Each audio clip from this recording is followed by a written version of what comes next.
Hello there, hello there. I look a little bit disheveled, and that is okay. That is perfectly fine. Today we are reviewing the general theory of employment, interest, and money.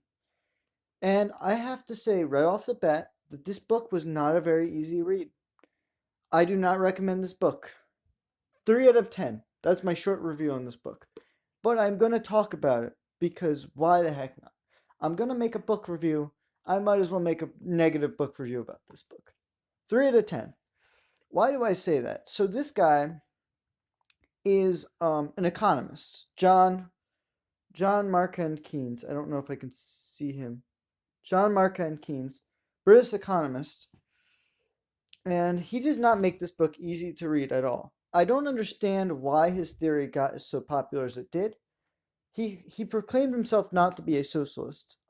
So he was a firm believer against Heydrich, the Friedrich Heydrich crowd. And I have to say, this book is not a very easy book to read in any regard.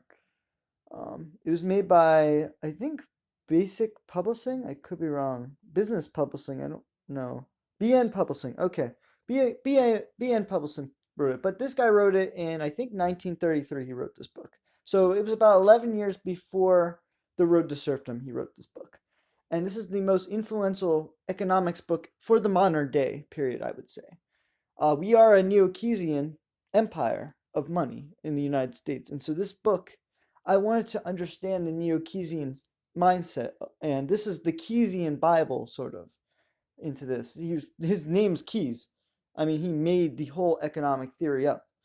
But the problem with this book is he just sort of ignores every definition uh, from 1933 and he just recreates it.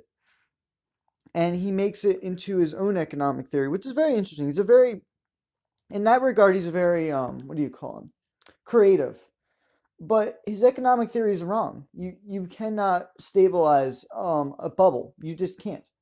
And in that regard, I think the Keynesians have something very dangerous on their hands that they're playing with. They're playing with matches. They're playing with interest rates. They're playing around, seeing what works. But all you're doing is creating a bubble that's going to burst eventually. It might take 100 years, but it will burst. And again, these people, the 2008 crisis was basically a bunch of neo-Keynesians justifying borrowing at higher and higher rates, borrowing higher amounts of money with low interest rates and hoping that people can afford it. And so that's what a problem I have with neo-Keynesianism is I don't think there's any really restraint. It's just spending, spending, spending. We just need to have as much money moving around as possible, but there needs to be some responsibility. And that is an issue I think I have with Keynes. And another thing is he advocates for government controlled interest rates, which I think is controlling people's behavior. And I don't like the idea of the government controlling my behavior. You could very well tell that I'm not a very big fan of Keynesianism, for that matter. And a lot of people say this is socialism. Disagree. I think Keynes really made it a key feature that he's not a socialist. This is a government spending type of person. He wants to have an extensive welfare state, but I feel like in regard you are going to lose a lot of your liberties with this extensive welfare state. So, in a lot of ways, um, what was I going to say? In a lot of ways, I think he makes okay points. He's not like the worst person. I just think that the problem is his ideals, I think, have led to bad things. He didn't know what was going on. I mean, he was 1933, and now we're living through another economic depression caused by the same economists who started the 2008 crisis. And well, I don't blame economists for starting it. It's just what happens. I mean, there was going to be a bubble in housing prices, but in a lot of ways, I feel like the bubble wouldn't be as big if there wasn't a bunch of Keynesians thinking about just give out people loans and just make sure the economy is good by spending. I don't think spending is how you produce productivity.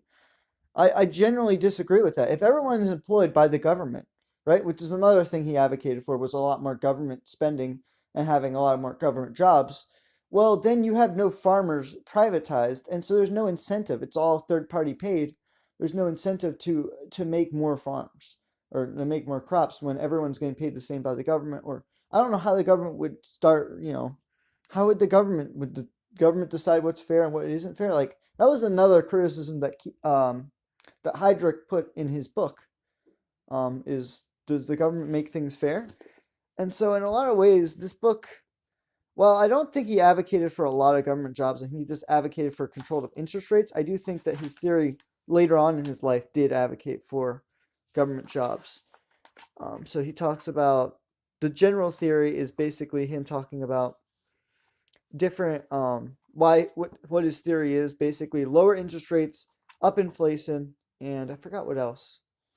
Up inflation and government spending and government borrowing. Basically, get the bondholders to pay for everything. And then the prostates of classical economics. So basically, he criticizes classical economics for not doing anything. Basically, he criticizes Adam Smith and he criticizes Heydrich for thinking that production isn't important; it's demand that's important. There needs to be demand for all these goods, or else, well, people aren't going to have an increased wage. Which, in my regard, I do think that people like it when there's more money in their paycheck. That is not an issue at all. But the problem is now you've sacrificed that for material goods. You've sacrificed, making more bottles of water for someone's wage going up. It's very, and what you do now is, well, now they can't afford the bottle of water because you've less bottles of water being made. That's kind of the way I think of it.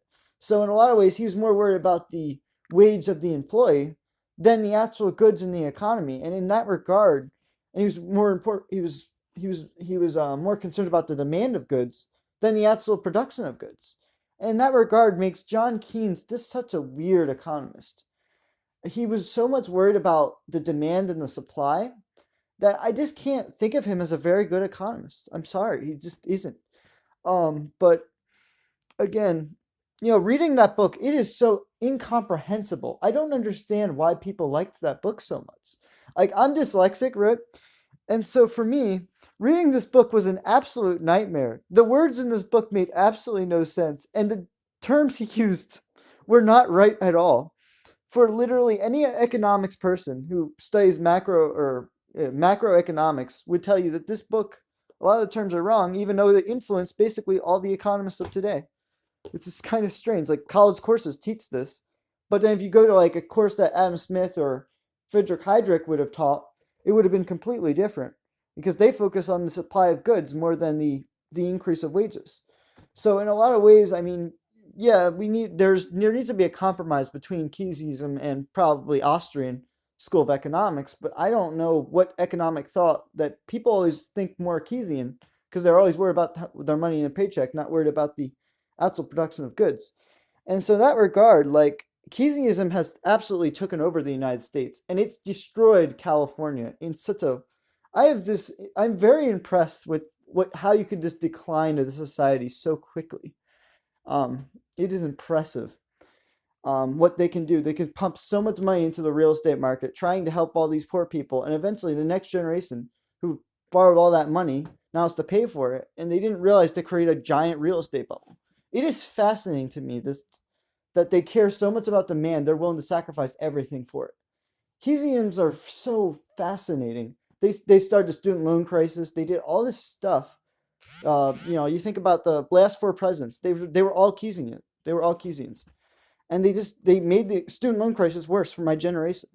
I can't I blame most of the economic problems on Keynesianism, which is just it's fascinating to me that everyone still likes the guy, even though I just think his ideals are not very good.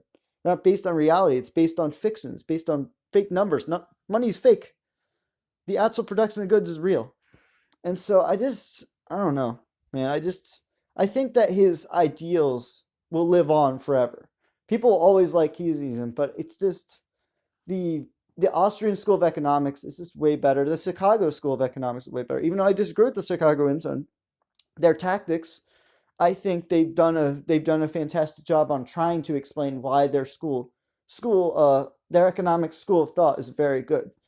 I don't think the Keynesians have made a very good argument, even though in a lot of ways they have influenced the United States the most, and they still control a lot of the institutions in the United States. So Anyway, that was my book review, my book rant on this book. Go and get this book if you want to understand Keynesianism, but it's not a good book, and I don't understand most of the words in it. 90% of this book you probably won't understand, but the first three chapters you might. I don't know. Maybe the sixth chapter with all the terms. People keep criticizing the sixth chapter because that's where they get all the terms from. You just don't get this. The terms are not even defined until the sixth chapter, so you really don't know what he's talking about kind of at the beginning of the book. So in that regard, it's just not. It's poorly laid out. It's poorly written, and yet people still follow him. So in that regard, that's what I give this book review. A 3 out of 10. I'll probably reread it just so I can understand more about Keynesian economics because I would like to still understand the other side of why people think the way they do. But it's just not good for a conductive society. It's just not. I feel like a lot of Austrian economists, or a lot of people who think like I do, just don't think that Keynesianism works. It just doesn't. You see it with my generation, and they've totally messed up. And I don't think it was intentional or if it was unintentional. I have no idea. But anyway, you are someone, and I am someone else. Signing out. Made another book review.